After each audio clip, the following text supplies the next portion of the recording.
ニコル氏はウォールームに出演し、アメリカには中国共産党の秘密警察署があちこちにあり、これらの警察署は中国の反体制派を監視するだけではなく、地元の政治にも関与している。プラズミッシェルの事件にももっと注意を払うべきだ。なぜなら、これは郭文貴氏の個人の自由についてではなく、中国共産党による米国の司法制度の武器化についての問題であるからだと語りました。詳しくは VTR をご覧ください。Had FBI people working with him from the very beginning time he got to the United States. He was very upfront. He had come on War Room years ago. I had been on his show years ago.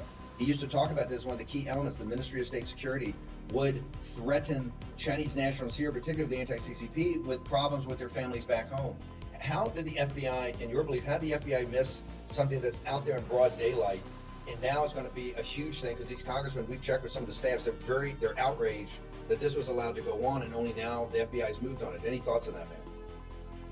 Yeah, it's very disturbing because as Chinese American who have been living in this country for over 20 years, I have seen very similar CCP police station or CCP front organization across the United States of America, and ranging from the East Coast to West Coast, or from LA to San Francisco to Chicago to Houston, and all over the places. And why they're only making arrests in New York City?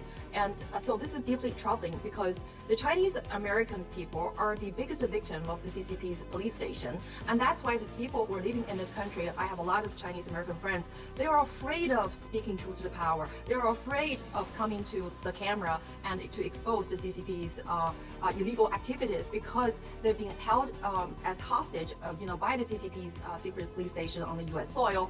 And usually, the Chinese American people have their loved ones back in China, and the CCP police station will start making harassment against their loved ones back in China. But the most important thing, these illegal CCP's front organization or United Front organization, they do not just spy on the Chinese dissidents. They're getting involved into the local politics. Remember Eric Swalwell, his campaign was helped by Fan Fan, who is a CCP spy.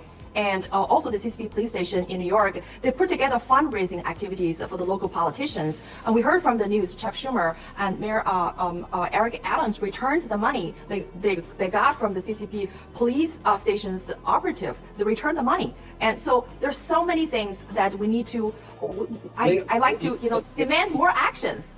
Leo DiCaprio said in the trial that Joe Lo, who's an agent of the Chinese Communist Party, and they helped him steal the money, talked about putting $40 million into the Democratic Party.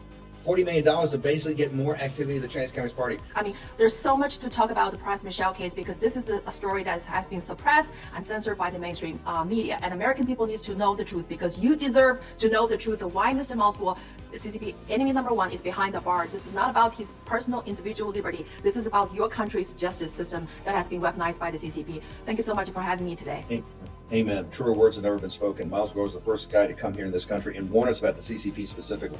This is not about China. It's not about Lai Baizhang. It's not about the Chinese people. They're not the enemy of our country. The Chinese Communist Party is the enemy of the Chinese people. And